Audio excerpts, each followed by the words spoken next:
Hey YouTube, riderxero here today with the new review.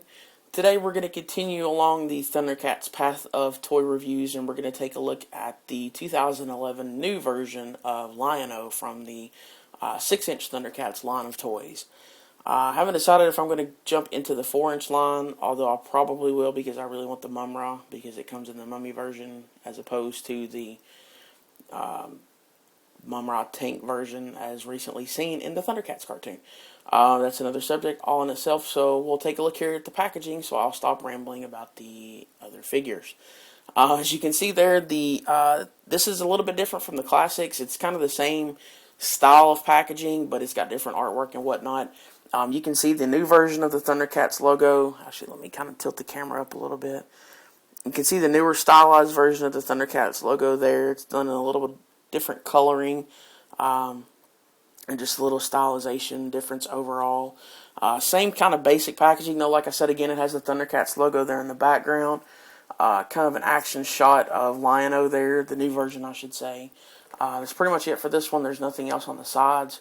So I'll take a look at the back of the package real quick. The back of it says pretty much kind of the same thing. It says roaring back into action. These highly detailed and articulated figures are based on the all-new Thundercats animated adventure series from Warner Brothers Animation, which they're doing a great job of, by the way, I would like to say. So there's the actual figure itself, kind of posed, holding up the Sword of Omens. It comes with these accessories. It comes with the claw shield in its kind of base form, like he would carry it on his belt. The claw when he's got it on, Sword of Omens in the extended version, and then the Sword of Omens in the dagger version, excuse me. And then here, a couple of action shots there on the side. And then the current 6-inch and 8-inch Thundercats Classics figures there at the bottom. So that's pretty much it for the packaging. So now we will take a look at the actual figure itself. Let me get the camera adjusted down a little bit here. So now there is Mr. Lion-O himself in his new form, or a new version, new look, whatever you want to call it.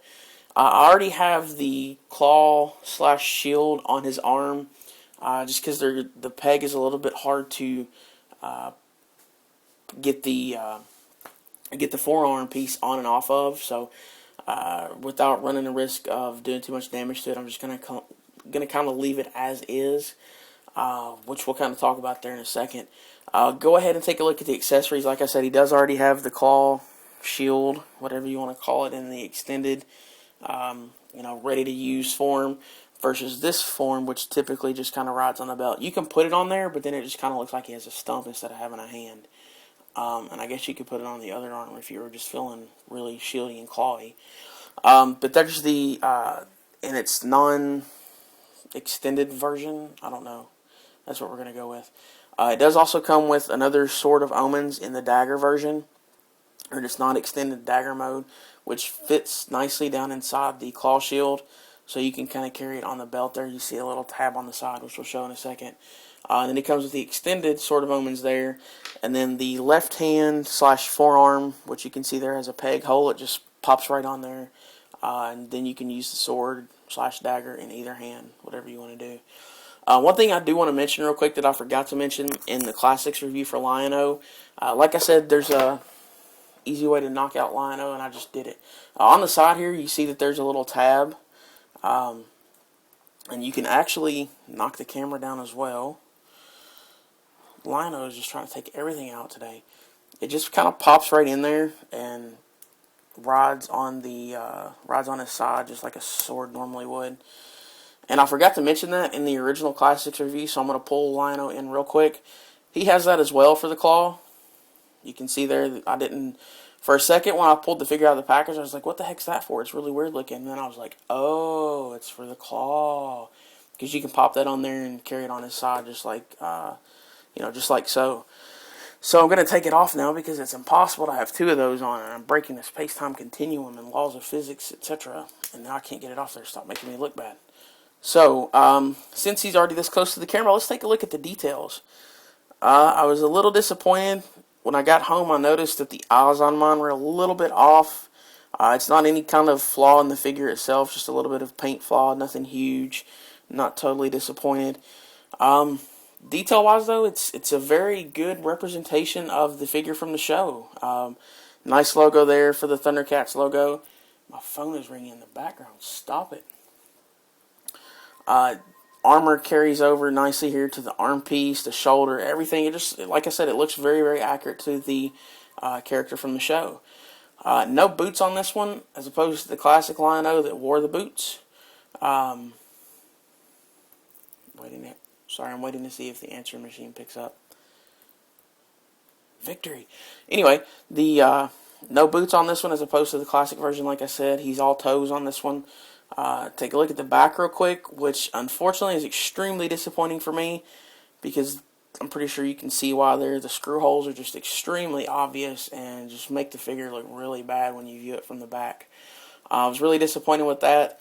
However, it's not anything that would necessarily stop me from buying the figure, because typically when I'll pose anything, it's from the front anyway. So while it's not a huge flaw, it is a little bit of a bummer, because I wish they could have covered that up somehow. But it is what it is. Like I said, though, detail-wise, it looks really nice. Pretty good paint apps all the way around, except for the eyes on mine. Everything looks really good. Articulation-wise, the 6-inch and the 8-inch figures just continue to surprise me in how well articulated they are. If you view my channel, you're used to seeing probably the Kamen Rider stuff reviewed and figure arts, things like that, which are extremely, extremely articulated, and you can get them in a number of different poses. So you get a little spoiled by those when you go to buy American toys that aren't as well detailed and articulated. But the Thundercats figures are definitely renewing my interest and hope in the American figures, and I hope they continue to do as well as they are. Like I said, you can see here it's extremely articulated. You get full 360-degree rotation. You get a hinge there at the shoulder. You get swivel at the bicep. Take a look at the neck. You get full rotation there. It does move up and down as well. It is a little hindered by the shoulder piece here. It is attached, which, as a matter of fact, you can actually remove it. It's attached by that little peg there, and it just pokes right in there. So you don't necessarily have to have it on, but I think it looks pretty cool, so I tend to leave mine on. The same rotation over here and everything as far as the shoulder goes. However, if you have the armor on, it is a little limited, unless you want to pop that off there. Double jointed on the elbows, which is pretty fantastic. I'm a big fan of the double jointed elbows. Rotation here at the forearm where that pops on and off. And then you get a hinge at the wrist that doesn't rotate at the wrist, which is not a big deal because you get the forearm rotation. For the chest and abs, you do get a bit of the ab crunch there. Not a whole lot of motion there. You do get swivel at the waist as well. At the legs, you do get forward and back motion, side to side, which actually is not limited at all by the armor pieces here. Rotation there at the, or swivel there at the thigh. Hopefully you can see that. It's a little dark there. Double jointed knees as well. And then the foot goes forward and back, and then it has that same side to side articulation that the some of the larger figures do as well. So, like I said, it's another good addition. So far, I've been pleasantly surprised with how well done the new 6-inch and 8-inch figures are, especially the classics ones. I definitely plan to continue and complete the entire 6-inch line. I don't know if I'll go and delve too much into the 4-inch line, except for the Mumm-Ra, so I don't know, time will tell, I guess.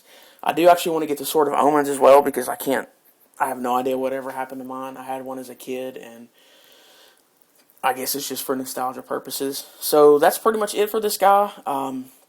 Like I said, great overall figure. If you're a fan of Thundercats and the new show, I think it's definitely worth picking up. I mean, don't get me wrong, it has, slight bits of problems, but nothing too major that would really stop me from purchasing it. So that's pretty much it. Don't forget to check out ridersrangersandrambles.com. Go sign up for the Ram boards and chat with us there while you're there. Follow me on Twitter, twitter.com/riderxero. And that's it. So thanks for watching. Don't forget to comment, rate, subscribe, all that good stuff. Let me know what you think if you want to see more Thundercats. If you want to see anything differently. And that's it. So thanks for watching. And until next time, take care.